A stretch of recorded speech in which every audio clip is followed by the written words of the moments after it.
Hi again, everybody, and welcome to this Kare 11 Sports Plus Prep Football Preview. I'm Will Hall. We recently had the chance to chat with more than 40 high school football teams in our area. And as we prepare for the upcoming season, we wanted to share those conversations with you. Here's one of them, and be sure to catch us each Friday night throughout the high school football season at 10:20 for the Prep Sports Extra with myself and Julia Daniels. Happy football season. Well, Voss, let's start with the team this year, coming off a 9-2 season. Yeah. I look on paper, got to replace quite a bit. Thoughts on this year's team? Well, what was the worst thing that could have happened to last year's team ended up being the best thing for this year's team. There was a stretch where we had about 14 kids that were hurt last year. And unfortunately, a handful of them, knees and ankles, and we were fortunate to get a collarbone back. But in that process, a lot of kids last year were forced to play that we weren't anticipating to play.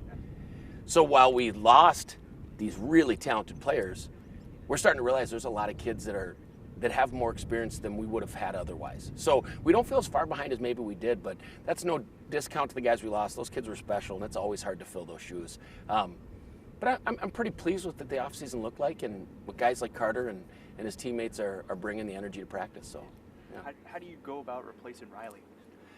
Easy. No, not at all. You know, it's funny, Riley, he brought so much energy into practice. He brought just this wealth of knowledge. Our old coordinator, Todd Hamer, would tell you he could start a play and Riley could finish it. So there's no replacing that level of understanding of the offense. So it's just a matter of, as a coach, you know, same thing you do with every other position. How do we simplify what we're doing so we can still try to find similar results and not expect these new guys to have 4 years of understanding of the system, you know? And so you rely on all the other pieces to help move you along. You got to be thankful when you have that guy that's been there 3 or 4 years in Riley's case, but you also kind of welcome the fact to get coaching and watch kids compete. We noticed one thing early that was really unique. Day one of summer, everyone's killing it because everyone's fighting for a spot. There's a lot of open spots, so they're all competing their butts off to try to earn one. Not to say that the other guys didn't, but there is a little bit of comfort. Like, I've started for 2 or 3 years. I feel pretty good I still got the spot, you know, where it's a bit different this time. Who replaces Sam? We got an army of guys that are potentially replacing Sam, but there's a young kid, Zion Davis, that's only going to be a sophomore. We have a nice big basketball player in Owen Brzezinski. Another kid that's going to be a junior, Michael Tiedman, has stepped up and done great. And then Riley Farrar played defensive line for us quite a bit last year. He's always been a running back in the past. And there is a foreign exchange from Finland, believe it or not, that is coming. We know very little about him other than we peeked at the huddle, and he looks super talented. So we don't think anyone's going to do what Sam did. It's going to be a lot more guys carrying the football. And the reality is most 6A football programs have that as more their platform. I got to follow up about this kid from Finland. So he's not here yet? He's not here yet. Okay. A former player of ours, Dejan Newell, which was very successful. His brothers were Freddie, Kyrell, and Jemiah. They all played for us. They all went on and played collegiate sports. Dejan was fortunate enough to play semi-pro in Finland, and he lives there. And he's been trying to set up an opportunity for foreign exchange students to come, but as a high school, you can't say, like, I want this kid. Like, they just got to enter the portal or whatever. Yep. So kind of like lottery, we lucked out. There was a Lakeville family. I get an email from this kid and family that they're coming, and I actually had to go back into the email with Dejan and be like, was this the kid he was talking about? And I admittedly hadn't watched the film because I didn't think it ever happened. And I watched, and I'm like, this kid looks pretty talented. Yep. So it could be a really fun story. Yeah. You know, if it pans out. And you know, I'm careful to say too much because I don't want to put pressure on a young man I've never even met before. Yeah. But you asked the question. Yeah. We like the 4 guys that are there. There might be a 5th guy. Yeah. It's cool. It's everyone can see that a kid like Sam Ripplinger was able to carry the load before him, Sawyer Wilkie. Yep. And now it might be more of a 4 or 5-headed beast, but it'll be better for their bodies. What's Carter give you guys? Carter Crawford? Yep. I don't like to put a target on kids' backs, but Carter is a kid, I will say, if you have a top player, don't line him up across from Carter. Just, that kid's special, and he's got 4 years of starting on the offensive line. His only weakness in his game, and it's not a high school weakness, is that he's not very tall. If that kid's 6'3", he gets to pick his school. And so he's a violent football player that's a really, really good dude off the field. It's kind of like Doc and Moonlight Graham. Yeah. You know, he toes that line. When he steps across, he's done just being the nice kid. And he takes a lot of pride in how he plays and how competitive and violent he is. He's pretty special. We're going to do a lot of things behind him. Cool. Yeah. Thoughts on the schedule this year? You know, I like getting the opportunity to play teams we don't play often. We open week 1 with Blaine. Yeah. They've been in the state tournament the last 3 years. I've had a chance to look a little bit at their film from last year, but like us, they lost their QB. Yeah. So then you have to play this game of, is this their system or is that the system with the people that they had? You know, it'll be a real eye-opener, I think, for both teams to try to figure out what each team is after losing certain guys. But I kind of relish in the idea of playing schools from different places because we all kind of play a different style or brand of our own football. You know, the South Metro has its style, which is mostly like 1940s football, you know, where the forward pass only exists for a few of the programs.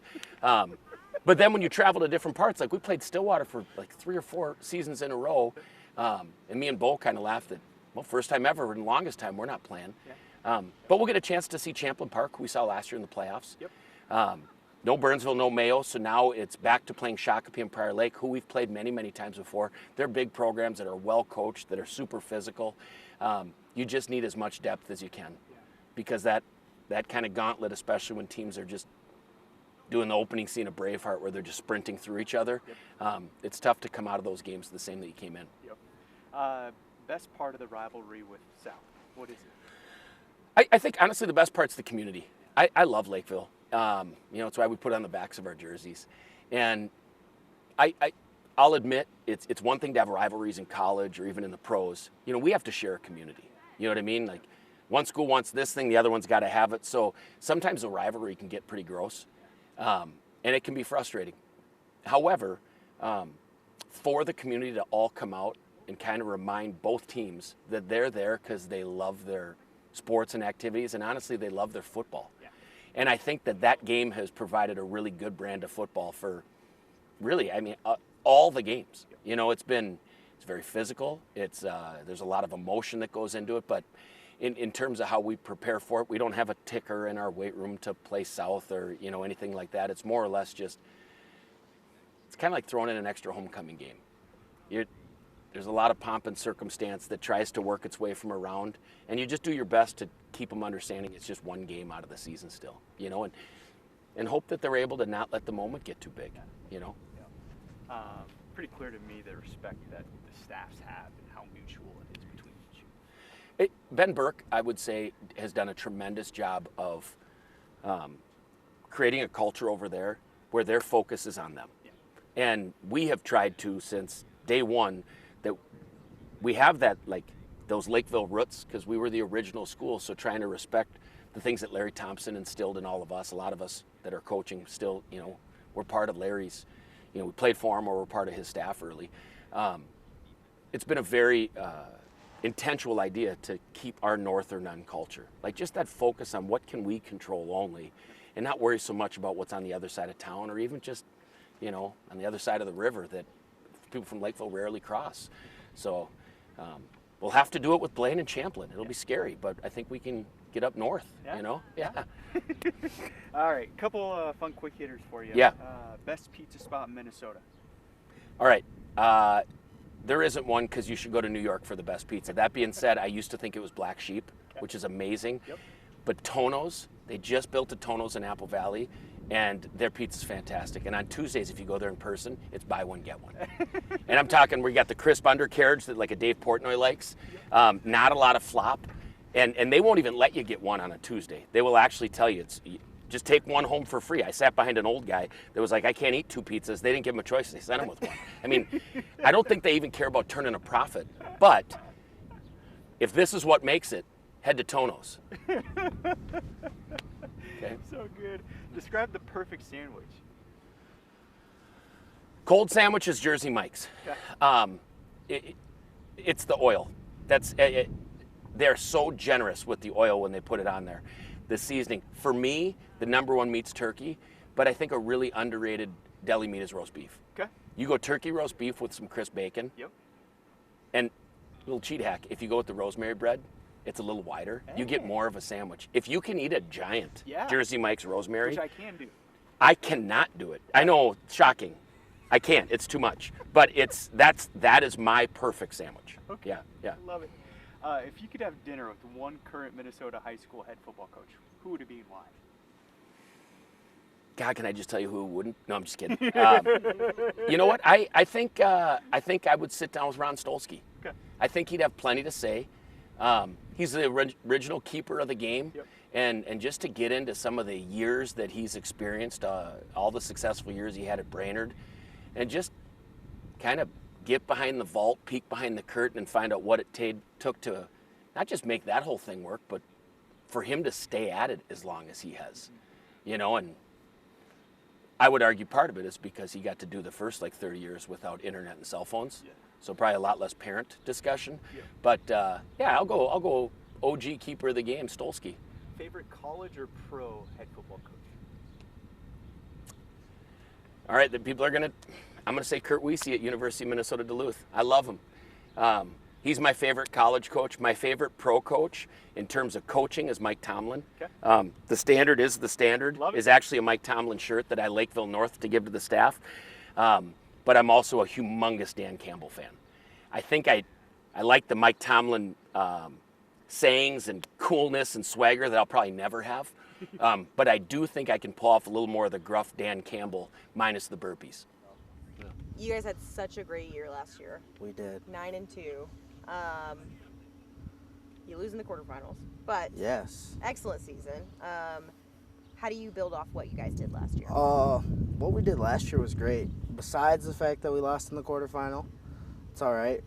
We beat South last year, which is good, and we had a great group of seniors last year, really good leaders, and I think they left a really good imprint behind. And this year we got a bunch of dogs and guys who are ready to play. So I think this year we're gonna come back with the same mentality, if not better, same record.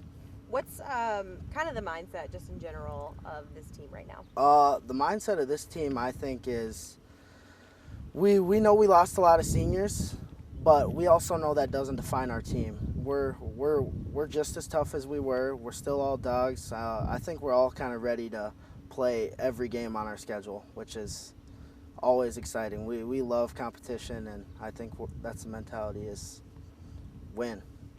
You guys are replacing Riley and Sam on the offense. Yes, two great guys. Yeah. What Two is it great like guys. kind of replacing them this year? Replacing them this year, we got a running back, Zion Davis. He's a sophomore who's going to be big for us. We also got another senior, Riley Farrar, who's going to take some reps. He also plays defense, but two dogs. We got two dogs. Sam left a good imprint behind, and we got a quarterback competition going right now, but either of the three are great options. They're both good guys, lead the huddle, and they got a good presence. So I'm fine with either of those three. What kind of role are you playing just on the line, getting those guys ready? Getting the guys ready. Our line, we have two line captains. Brock Randall's our other one. We kind of just come with the mentality of effort, hard work, and intent. Every day we come with an intent to get better, and our effort is always at the max. So I think that's one thing that we do very well. Your rivalry game is week 3. It is. How much do you look forward to? It's your last one. Yeah, it's my last rivalry game. I'm really excited. We beat them last year, looking to do it again, and it's always a great game. City comes out. It's great for the community, and everybody loves it. So I'm excited for it. Expectations and goals for yourself just personally this year? Personally this year, last year I kind of got cut off from D-line in the second half of the season because I wasn't playing great. This year I want to play all the way through. I'm going to college to play D-line, so I got to step up my game a little bit and focus. That's my biggest goal, and this year I want to leave an imprint on the community of Lakeville. That's one thing I want to do. I want to be known as a guy who helped out all the time and was a good leader and left a good imprint on the community. Where are you going to play college? University of Minnesota Duluth. Nice. Yeah. Indeed. All right. Yeah. Very exciting. Let's do some fun ones now. All right, let's go. What is a sport that you've never played before but you think you'd be good at? I might have to pick lacrosse. I'm sneaky fast. I don't look like I'm the fastest guy in the world, but when I get moving, I'm moving. and I think I'd be good with lacrosse. It's a physical sport. I'm a physical guy. I think I'd get a few goals, goal or two. Okay. Yeah. I like it. One app has to go: Snapchat, Instagram, or TikTok. This is an easy question for me because I don't really use TikTok that much, so I might have to say TikTok. Because Okay. Instagram Reels, TikTok, kind of the same thing. Wow. If not more funny. The teenagers are turning on TikTok. It's what I'm learning. It's very interesting to hear this because, like, I would have thought a year ago TikTok Would have been number one. I Yeah. don't like TikTok. I don't like TikTok. But it is because I remember, like, Instagram Reels were getting the videos like a week or two after they were coming out on TikTok. But now Yeah. people still want Instagram Reels. Anyway, Interesting. social studies, you know, gotta do a social experiment there. What's your favorite post-game snack or meal? We always go to Cane's. Cane's is my favorite. I love Cane's. If it's a early game, we'll get Chipotle after. I love Chipotle. I eat Chipotle like 3 times a week. Can't go wrong with the Chipotle burrito. I'm just like not Agreed. surprised at everyone Yeah. saying Chipotle. When I was in too. college, I ate Chipotle 15 days in a row. Yeah, It's, that's not crazy at all. See, people think I'm crazy. No, not crazy. All right, anyway. Men. What would you tell the younger version of yourself who is starting to play football for the first time? Be a selfless leader. Be a selfless leader. I got caught up in trying to hold everybody to a high standard when in reality, sometimes everybody just needs like a little encouragement. You got to be a selfless leader. I think that's really important. If you started a podcast, what would it be about and who would be your co-hosts? I might have to pick for my co-host. I'd for sure be a sports podcast, no question. And I'm a big LeBron guy, and I got to pick one of my best friends, Joel's son. He's a big LeBron guy, and I think we anybody who says Michael Jordan or anybody's better, I think we got that on Mox. LeBron James all the way. Hot takes. All right, what's your dream concert? My dream concert is a Drake concert. He's the GOAT. He's the best. I love Drake. That's my favorite singer, rapper, anything. Okay. Best restaurant in Minnesota? The best restaurant in Minnesota. I love food too, so this is a hard one. Dang. I might have to pick Hooks in Minneapolis. I don't know if you guys have ever had Hooks, but they have the best fried chicken I've ever had in my life. I'm looking it up. Besides my mom's, but Hooks for sure. Second. Hook, fish, and chicken. Yep. Good to know. On Lake Wow, Street. we're asking everybody this, but just for our own personal Yeah. benefit, so we know where to go. No, Yeah. yeah, you guys Well, I'm got. definitely keeping a mental list going. Yeah. Yeah.